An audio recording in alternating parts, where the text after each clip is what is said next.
नमस्कार साथियों, मेरा नाम है विनय कुमार गुप्ता और मैं आपका स्वागत करता हूं सिविल लक्ष्य एकेडमी के Chhattisgarh daily current affairs programme में। तो आइए शुरू करते हैं आज के सुविचार के साथ। समस्याओं के समाधान खोजने वाला व्यक्ति ही सफलता की सत्ता प्राप्त करता है। तो जी हाँ साथियों, जिस व्यक्ति की जो सोच होती है, जो नजरिया होता है, वो समस्याओं के समाधान वाला होता है, उसे सफलता जल्दी प्राप्त होती है। तो बिल्कुल ऐसा ही नजरिया हमें और आपको रखना है। पहला प्रश्न है, छत्तीसगढ़ में 11 फरवरी 2025 को किन नगर निगमों के लिए चुनाव आयोजित होने वाले हैं? तो रायपुर, बिलासपुर, कोरबा, रायगढ़, दुर्ग, अंबिकापुर, जगदलपुर, धमतरी, राजनांदगांव या उपरोक्त सभी। तो इसका सही जवाब ऑलरेडी लगा हुआ है, देख सकते हैं आप, उपरोक्त सभी। ठीक है, तो यहां आप देख सकते हैं नगर जो निगम है वहां पे महापौर पद के लिए चुनाव होता है, नगर पालिका और नगर पंचायतों में अध्यक्ष पद के लिए चुनाव होता है। तो 10 नगर निगम है, उसमें चुनाव होगा, 49 नगर पालिका और 114 नगर पंचायतों में चुनाव होंगे। लेकिन कुछ ऐसे नगरीय निकाय हैं जहां चुनाव अभी नहीं होंगे, 2026 में होंगे। तो ऐसे 19 नगरीय निकाय हमारे पास हैं। यहाँ पे बहुत ही सुंदर एक कह सकते हैं AI जनरेटेड मैप बनाया गया है, जो कह सकते हैं थोड़ा सा मिसलेनियस टाइप का दिख रहा है, क्योंकि कई जगह यहाँ पे रिपीटेड दिख रही हैं, तो इस पे ध्यान ज्यादा नहीं देना है। हाल ही में छत्तीसगढ़ के किस स्टार क्रिकेटर को सर्वश्रेष्ठ ऑलराउंडर ऑफ द ईयर चुन लिया गया है? आपके ऑप्शन है शशांक सिंह, अमरनाथ, रुपेश सिंह या इनमें से कोई नहीं। तो इसका सही जवाब है शशांक सिंह, माफ कीजिएगा। हाल ही में छत्तीसगढ़ के स्टार क्रिकेटर शशांक सिंह को वर्ष 2023-24 के लिए BCCI द्वारा सर्वश्रेष्ठ allrounder player of the year के रूप में चुना गया है। उन्हें यह सम्मान BCCI के घरेलू सीमित ओवरों के क्रिकेट टूर्नामेंट में उत्कृष्ट प्रदर्शन के लिए प्रदान किया गया है। शशांक को 1 फरवरी 2025 को मुंबई में आयोजित नमन पुरस्कार समारोह में Lala Amarnath award for the best allrounder in domestic limited overs competition 2023-24 में सम्मानित किया गया है। कुछ सुविधाएं इसमें देखिए, जिनको या कुछ कह सकते हैं सुविधाएं नहीं बोलना चाहिए इसको, कुछ विशिष्ट अवार्ड जो बहुत से क्रिकेटर्स को मिला है। Colonel CK Naidu lifetime achievement award Sachin Tendulkar ji को मिला है।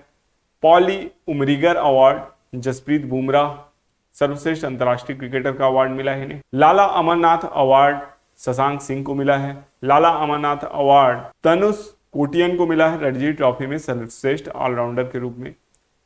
BCCI विशेष पुरस्कार रविचंद्रन अश्विन को मिला है।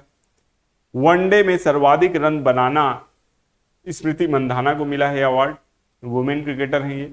वनडे में सर्वाधिक विकेट लेने वाली दीप्ति शर्मा है।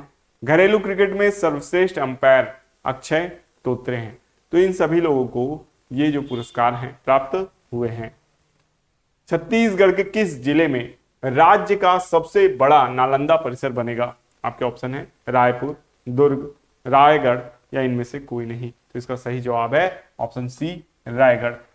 तो रायगढ़ में सबसे बड़ा नालंदा परिसर बनाया जाना है। मुख्यमंत्री विष्णुदेव साय ने 3 दिसंबर 2024 को इस परियोजना का भूमि पूजन किया। यह अत्याधुनिक सुविधाओं से युक्त एक स्मार्ट लाइब्रेरी और स्टडी जोन होगा, जिसमें हजारों किताबों का संग्रह, अंतरराष्ट्रीय स्तर की ई-बुक्स की पहुंच, 24/7 वाईफाई और इंटरनेट की सुविधा उपलब्ध होंगी।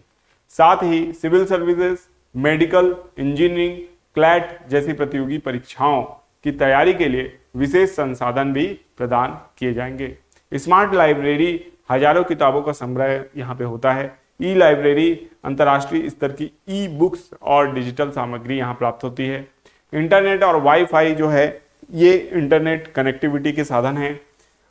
ऑनलाइन अध्ययन सामग्री प्रतियोगी परीक्षाओं के लिए विशेष संसाधन होते हैं, जिनका उपयोग सभी प्रतियोगी परीक्षाओं में होता है। नेक्स्ट क्वेश्चन देखते हैं, हाल ही में किस राज्य का बाबर रक्षक गांव पहला स्मार्ट विलेज बन गया है? उत्तर प्रदेश, मध्य प्रदेश, बिहार या इनमें से कोई नहीं। तो इसका सही जवाब है बिहार। बिहार के बांका जिले के रजौन प्रखंड में स्मार्ट विलेज बनकर तैयार हुआ है। मुख्यमंत्री नीतीश कुमार आज इस गांव का उद्घाटन किए हैं और 1989 के दंगों के बाद उजड़े बाबरचक गांव में 11 एकड़ क्षेत्र में इस परियोजना को साकार किया गया है। स्मार्ट विलेज में सड़क, बिजली, पानी, शिक्षा और स्वास्थ्य की सुविधाएं उपलब्ध कराई गई हैं। बिहार, जैसा कि आप जानते हैं, इसकी राजधानी पटना है, राज्यपाल राजेंद्र आर्लेकर हैं, मुख्यमंत्री नीतीश कुमार हैं और उप मुख्यमंत्री सम्राट हैं। ठीक है, तो इनको याद रखना है। नेक्स्ट क्वेश्चन की ओर चलते हैं। हाल ही में किस भारतीय क्रिकेटर ने क्रिकेट के सभी प्रारूपों से संन्यास लेने की घोषणा की है? महेंद्र सिंह धोनी, रिद्धिमान साहा, सुरेश रैना और युवराज सिंह। अगर इस क्वेश्चन का आंसर आपको नहीं भी पता है तो ऑप्शन कार्ड पे आप आसानी से इसका उत्तर पता कर सकते हैं, क्योंकि महेंद्र सिंह धोनी हो गए, सुरेश रैना और युवराज सिंह, ये तीनों पहले ही संन्यास ले चुके हैं क्रिकेट के सभी फॉर्मेटों से। तो बचे रिद्धिमान साहा, अभी यही संन्यास लिए हैं। तो यहां देखते हैं, Wriddhiman Saha star wicket keeper हैं। रिद्धिमान साहा ने बंगाल की ओर से रणजी ट्रॉफी का आखिरी ग्रुप मैच खेलने के बाद क्रिकेट के सभी प्रारूपों से संन्यास लेने की घोषणा कर दी है।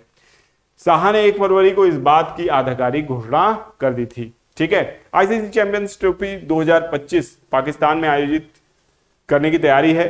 अफगान महिला टीम वापसी जो होगी मेलबर्न में पहला मैच खेलेगी। ऑस्ट्रेलिया चोट संकट में पैट कमिंस और जोश हेजलवुड क्या हो गए हैं, बाहर हो गए हैं, तो इसको भी याद रखना है। नेक्स्ट क्वेश्चन की ओर चलते हैं। हाल ही में किस राज्य सरकार ने मखाना बोर्ड की स्थापना की है? उत्तर प्रदेश, मध्य प्रदेश, बिहार या इनमें से कोई नहीं? सही जवाब है बिहार। केंद्रीय मंत्री निर्मला सीतारमण ने 1 फरवरी 2025 को केंद्रीय बजट पेश करते हुए बिहार में मखाना बोर्ड स्थापित करने की घोषणा की। यह बोर्ड मखाना उत्पादन, प्रसंस्करण, मूल्य संवर्धन और विपणन को बढ़ावा देगा।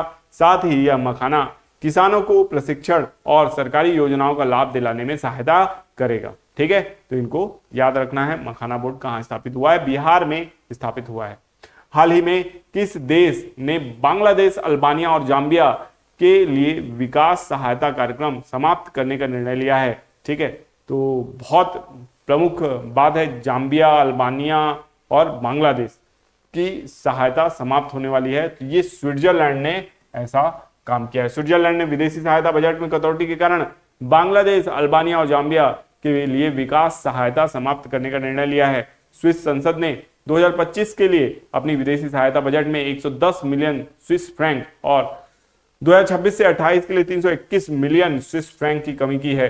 ये कटौतियां द्विपक्षीय और बहुपक्षीय सहयोग दोनों को प्रभावित करेंगे। हालांकि स्विट्जरलैंड अभी भी मानवीय प्रयासों के लिए धन प्रदान करेगा। यह निर्णय स्विट्जरलैंड के वित्तीय समायोजन और अंतरराष्ट्रीय सहायता प्राथमिकताओं में बदलाव का हिस्सा है। स्विट्जरलैंड हम लोग जैसे कि जानते हैं, इसकी राजधानी बर्न है। राष्ट्रपति अभी करीन केरल सुटर हैं। उप राष्ट्रपति जो हैं गी बर्नार्ड है ना, तो इनको याद रखना है। आगे चलते हैं। 9वें एशियाई शीतकालीन खेलों का आयोजन किस देश में हो रहा है? जापान, चीन, दक्षिण कोरिया या कजाकिस्तान? तो इसका सही जवाब है चीन। पहली बार भारत ANSF योजना के तहत एशियाई शीतकालीन खेलों के लिए अपने दल का पूरा खर्च उठा रहा है। 9वें एशियाई शीतकालीन खेल 7 से 14 फरवरी 2025 तक हार्बिन चीन में होंगे। 88 सदस्यीय भारतीय दल, जिसमें से 59 खिलाड़ी और 29 अधिकारी शामिल हैं, प्रतियोगिता में भाग लेंगे। Alpine skiing, cross country skiing, figure skating, short track speed skating और स्पीड स्केटिंग के एथलीटों को वित्तीय सहायता मिलेगी। तो ये सारी बातें इस क्वेश्चन से आपको याद रखनी है। नेक्स्ट 9वें क्वेश्चन की ओर चलते हैं। हाल ही में अवाडा ग्रुप और कैसले ने किस राज्य में 1500 TDP के ग्रीन अमोनिया प्लांट की स्थापना की है? महाराष्ट्र, राजस्थान, ओडिशा या इनमें से कोई नहीं? तो इसका सही जवाब है ओडिशा। हाल ही में अवाडा ग्रुप ने कैसले के साथ मिलकर ओडिशा के गोपालपुर में 1500 टन प्रतिदिन क्षमता वाले संयंत्र की स्थापना की घोषणा की है। यह संयंत्र पूरी तरह से नवीकरणीय ऊर्जा पर आधारित होगा और कैसले की उन्नत अमोनिया उत्पादन तकनीक का उपयोग करेगा। तो इसको याद रखना है। ओडिशा राजधानी भुवनेश्वर है। राज्यपाल गणेशी लाल हैं। मुख्यमंत्री चेंज हो गए हैं। हाल ही में 24वें मेडलैब मिडिल ईस्ट प्रदर्शनी कहां शुरू हुई है? ये होमवर्क प्रश्न है। मुंबई, दुबई, पेरिस या इनमें से कोई नहीं? तो इसका सही जवाब है दुबई में। 24वें मेडलैब मिडिल ईस्ट प्रदर्शनी दुबई के विश्व व्यापार केंद्र में शुरू हुई है। इसमें 40 देशों के 80 से अधिक संस्थाएं, चिकित्सा प्रयोगशाला, प्रौद्योगिकी और स्वास्थ्य सेवाएं नवाचार से जुड़ी सेवाओं का प्रदर्शन करेंगी। इसको याद रखिएगा। अब चलते हैं आज के आखिरी प्रश्न की ओर, जो कि आपका होमवर्क प्रश्न है। हाल ही में 4 फरवरी को किस देश ने अपना राष्ट्रीय दिवस मनाया है? भूटान, श्रीलंका, बांग्लादेश या इनमें से कोई नहीं। तो इसका सही जवाब आपको कमेंट बॉक्स में देना है। अब चलते हैं पिछले वीडियो के रिवीजन प्रश्नों की ओर, देखते हैं जल्दी जल्दी। हाल ही में छत्तीसगढ़ के नए डीजीपी कौन बने हैं? तो इसका सही जवाब है अरुणदेव गौतम। हाल ही में छत्तीसगढ़ के किस जिले में ट्राइबल म्यूजियम बनाया जा रहा है? तो सही जवाब है नवा रायपुर। कौन सा राज्य स्वच्छ सर्वेक्षण 2023 में तीसरे स्थान पर रहा है? इसका सही जवाब है छत्तीसगढ़। हाल ही में किस भारतवंशी गायिका को ग्रैमी अवार्ड से सम्मानित किया गया है? सही जवाब है चंद्रिका टंडन। कौन सा देश 2025 में चंद्र नववर्ष 22 जनवरी से मना रहा है? तो इसका सही जवाब है चीन। नेक्स्ट क्वेश्चन है, हाल ही में भारतीय सेना और किस देश के राष्ट्रीय रक्षा बल के बीच 13वां संयुक्त सैन्य अभ्यास एक्वेरिन शुरू हुआ है? इसका सही जवाब है मालदीव के साथ भारत का शुरू हुआ है। हाल ही में कहां व्हाइट टाइगर ब्रीडिंग सेंटर खुलेगा? इसका सही जवाब है मध्य प्रदेश। नेक्स्ट क्वेश्चन है, हाल ही में किस देश ने 2 मिसाइल एतेमाद और गदर 380 का अनावरण किया है? इसका सही जवाब है ईरान।